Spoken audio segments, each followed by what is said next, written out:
Halo, kembali lagi bersama Klinik Bimbel. Kali ini kita akan membahas tentang regresi linier. Nah, jadi kemarin kita sudah belajar tentang diagram pencar, kemudian kita sudah tahu nih, kalau penyebaran data itu ada yang trennya linier, membentuk garis lurus, ataupun yang non-linier. Nah, untuk tren yang linier, penyebaran datanya itu mendekati garis lurus. Jadi kemarin kan ada garis lurus nih, misalkan. Dan nanti titik-titiknya tuh di dekat area garis lurus tersebut, gitu. Nah, sedangkan, sebelumnya garis lurus itu disebut sebagai garis base fit. Ya, nah, pada sebuah diagram pencar dapat dibuat beberapa garis yang dekat dengan titik-titik data atau yang disebut dengan perkiraan garis regresi. Di mana salah satu perkiraannya itu adalah garis base fit. Nah, di sini ada gambar banyaknya pengunjung pameran atau orangnya. Kemudian ada omset buku. Jadi ini jumlah pengunjungnya, ini adalah omsetnya. Nah, ini adalah disebut sebagai perkiraan garis regresi. Karena titik-titiknya tuh yang ini. Ini kan titik-titiknya. Ya, jadi ada beberapa perkiraan garisnya, ada yang ini, ada yang ini, ada juga yang ini. Boleh, seperti itu. Selanjutnya, ada metode kuadrat terkecil. Mari kita cari. Jadi, garis base fit itu disebut juga sebagai garis kuadrat terkecil atau garis least square. Dia tidak selalu melalui semua titik. Jadi tidak berarti melalui semua titik pada data. Nah, garis base fit dapat berbentuk garis lurus atau garis yang non-linier. Jadi bisa linier ataupun yang non-linier. Nah, kita akan mempelajari yang bentuknya linier. Ya. Nah, persamaan garis base fit dapat diprediksi dengan metode kuadrat terkecil dengan langkah-langkah sebagai berikut. Langkah pertama itu adalah menentukan persamaan perkiraan garis regresi, disebut sebagai Y-topi. Langkah kedua, menentukan jumlah kuadrat residu atau selisih antara nilai yang diamati Y dan Y-topi atau sigma Y min Y-topi dikuadratkan. Dan langkah ketiga, menentukan nilai terkecil Y dikurangi Y-topi dijumlahkan tapi yang terkecil. Jika terkecil, maka Y-topinya merupakan garis base fit. Nah, itu untuk metode kuadrat terkecil. Selain menggunakan metode kuadrat terkecil, garis base fit dan persamaannya dapat ditentukan menggunakan bantuan Microsoft Excel. Kurang lebih ada langkah-langkahnya sebagai berikut. Jadi gambar diagram pencar menggunakan Microsoft Excel. Kemudian langkah berikutnya kalian bisa baca sendiri. Nah, ini adalah gambarannya. Ini ada garis base fit-nya digambar dari titik-titik dan ini adalah persamaan garisnya. Ini bentukan kalau misalkan dia di Excel ya. Berikutnya, masih dengan diagram yang sebelumnya, kita disuruh menentukan garis base fit menggunakan metode kuadrat terkecil. Langkahnya gimana? Langkahnya kita harus membuat tabel terlebih dahulu atau membuat garisnya. Jadi kan ini ada 3 garis ya. Kita misalkan garis yang ini adalah F, kemudian yang ini adalah G, dan yang ini adalah H. Itu adalah garis FGH. Jadi kita menentukan persamaan garis F, G, dan H. Kita bikin tabel aja. Garisnya, kemudian ini 2 titik yang dilalui garis. Kemudian ini adalah persamaan garisnya. Untuk garis F terlebih dahulu, garis F itu di sini, X-nya itu bernilai 22.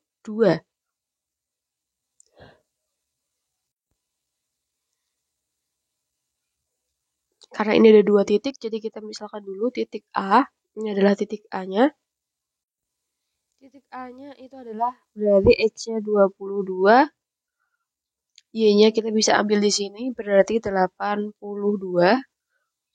Lalu ada titik satunya lagi, yang ini, titik B. X-nya berarti di sini ya, 29. Y-nya berarti 86. Kemudian titik yang garis yang G, ini titiknya, kita misalkan sebagai titik C. C itu 20,79. Kemudian titik satunya itu sama seperti B ya. Jadi kita masukkan aja nilai yang B. Kemudian titik yang H.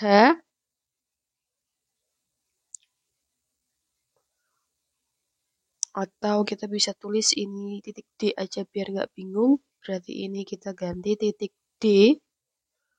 Kemudian titik E. Yang ini 23,80.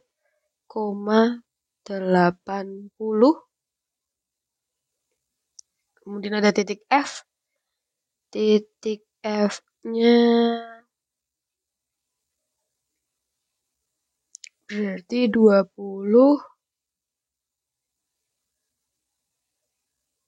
Titik F-nya 27 ya. 27 sama 85. Benar? Coba kita cek ulang.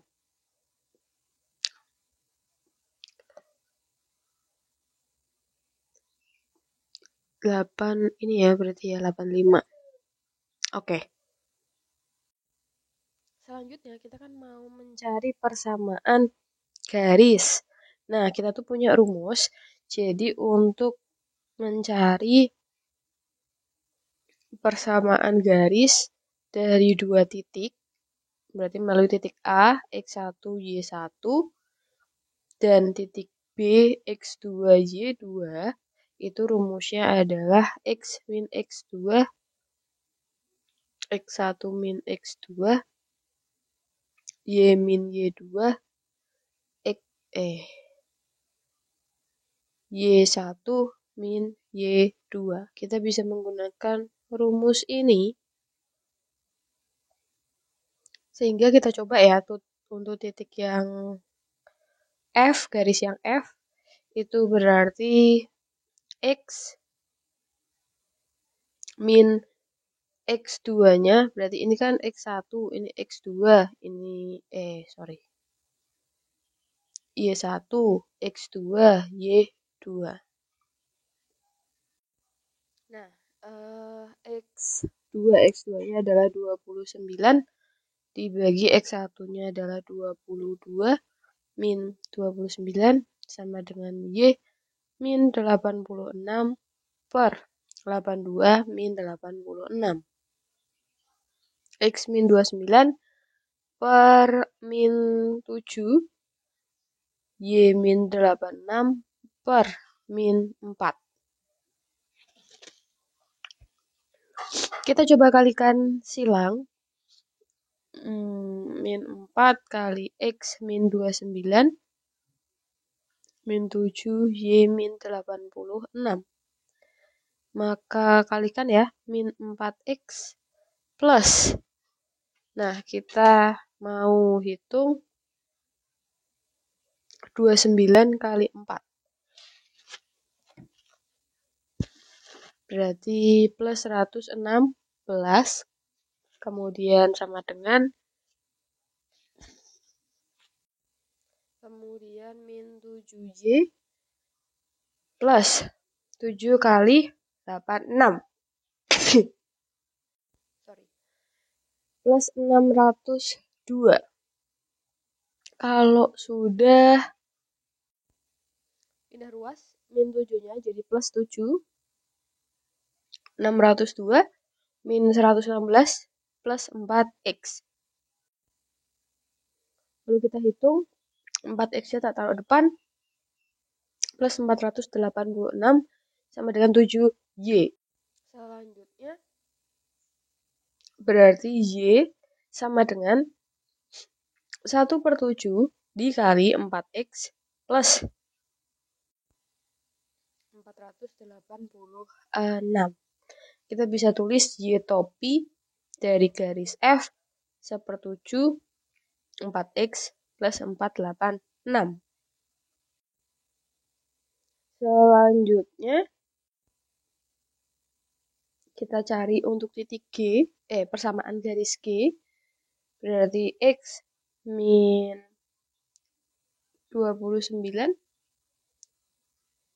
20 min 29, sama dengan Y min 86, 79 min 86, X min 29, sama dengan Y min 86, ini min 9, 79 min 86 adalah min 7, min 7 X min 29, sama dengan min 9 Y min 86.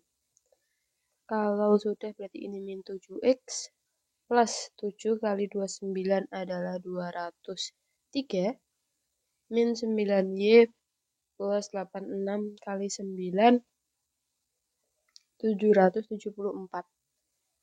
Kalau sudah pindah ruas, 9Y sama dengan 774 min 203 plus 7X. Menjadi 9Y sama dengan 7X plus 571. Maka Y sama dengan 1/9 kali 7X plus 571. Jadi Y topi G sama dengan 1/9 7X plus 571.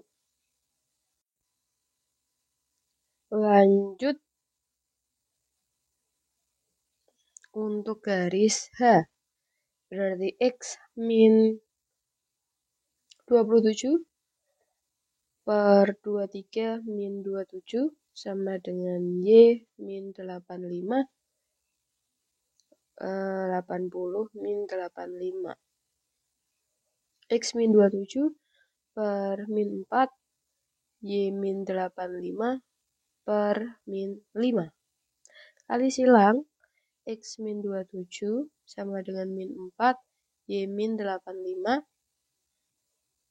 min 5X, 5 kali 27, 135, min 4Y plus 85 kali 4, 340. 4Y sama dengan 340 min 135 plus 5X. Maka 4Y sama dengan 5X plus 340 min 135 itu adalah 205. Jadi Y sama dengan 1/4 kali 5X plus 205.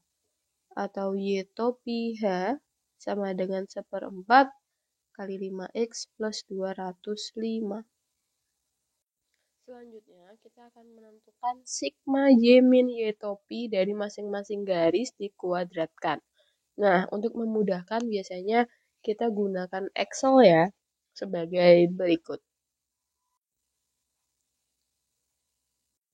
Nah, ini adalah gambaran titik perhitungan dibantu dengan menggunakan Excel ya, jadi lebih mudah perhitungannya.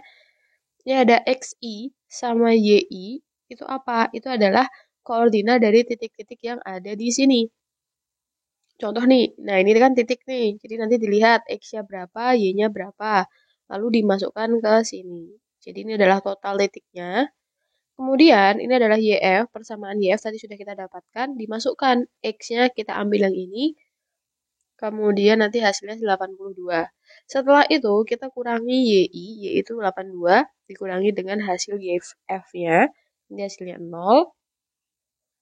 Kemudian ini itu dikuadratkan, hasil ini itu dikuadratkan, nanti kita hitung juga YG terus sama YH, tapi konsepnya seperti itu. Jika sudah, nanti kita hitung jumlah kuadrat residu. Caranya kita tinggal jumlahkan semua hasil yang ini. Hasilnya seperti ini sama ini. Nah, sehingga dari situ kita tahu mana nilai yang paling kecil. Kalau kita lihat, yang ini itu adalah nilai terkecil. Artinya apa? Artinya Y topi G dengan persamaan 1/9 kali 7X plus 571 itu merupakan garis best fit. Ya, jadi nanti kita pilih nih dari grafik ini kita ambil yang garis yang G gitu. Jadi cara ini itu untuk menentukan garis best fit-nya.